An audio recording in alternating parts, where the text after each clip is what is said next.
the whole deal is my family has lived in this area for over 100 years now. And my grandfather homesteaded a quarter we were talking about earlier, which I still farm today, and I have drip tape on today, and last year I raised the best crop of my entire farm on that particular field.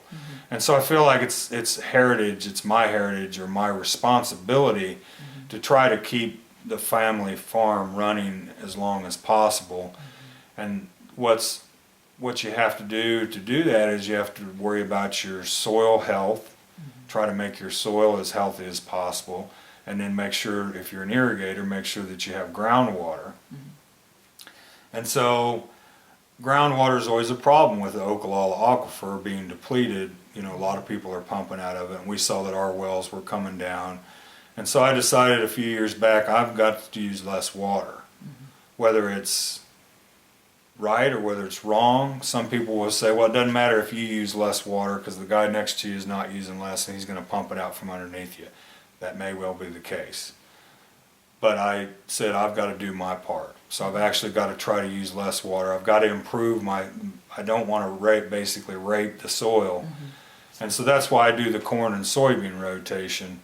Most crop experts will tell you that what a soybean crop does to your soil health, nothing, you can't duplicate that artificially.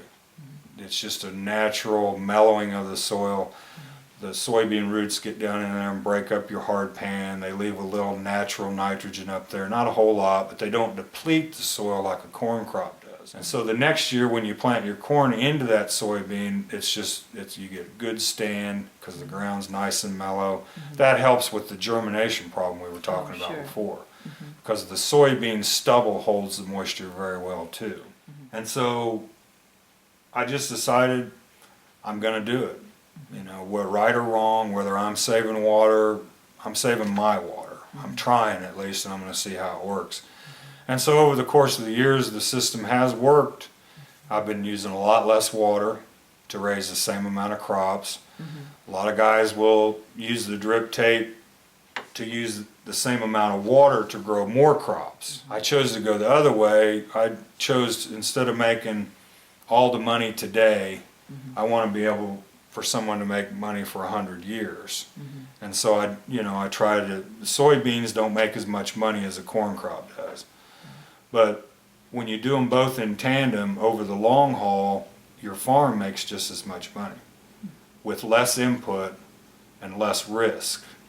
When you have, we were talking about the fertilizer, you put 200 pounds of fertilizer out there and you get a hailstorm and it wipes you out, that fertilizer cost you just lost. That's risk that you lost. But I try to limit my exposure to risk by putting on less fertilizer. Don't have pivots out in the field, too many. I do have two, and as a matter of fact, I lost one last year in a 5-inch rain that came in 45 minutes, and it just blew it over. So when you do costs, when you're talking about costs, you don't have to insure your drip tape systems because there's really not that much above ground, and you don't have to power the pivot, so you have an electrical savings and energy savings there. And so like I said, I'm kind of trying to limit my exposure to risk. I don't put more money into a corn crop than I have to. I wouldn't say I'm a minimum farmer, but I'm not a maximum farmer either. I'm kind of in between there.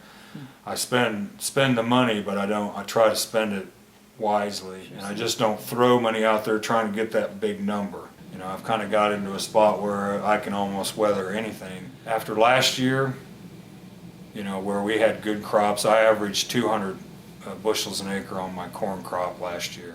There were several fields where I used half my allotted amount, and these are small wells where I generally use my allotted amount every year. Last year, because of my no-till and my water savings, and I got the crop up and got it healthy and kept it healthy till we got those late July rains. I was able to shut my wells off and keep them off, and so that helped me save a lot of water last year. That's what we try to do, you know, try to make everything work and not necessarily look at making the most money this year. I'm not going to let my soil health suffer just to make a little extra money.